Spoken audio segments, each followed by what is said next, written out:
Hi guys, welcome to Techavro. In this video, I'm gonna be showing you how to add author bio in Wix website blog. So let's go to Wix dashboard first. Then you have to click on, you have to hover up your mouse. Don't click, just hover up your cursor on this block, and you'll find here writers. Click on writers.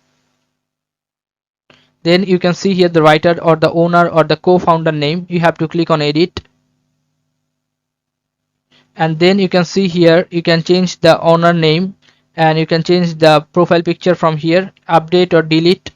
Then you can see here the first name, additional info, last name, phone number, and here in this about section you can add your bio.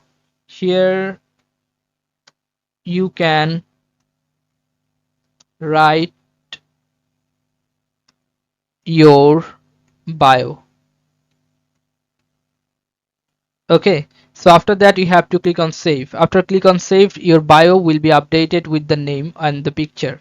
Okay guys, so this is how you can do this guys. If you find this video helpful, then please give a thumbs up and don't forget to subscribe the channel.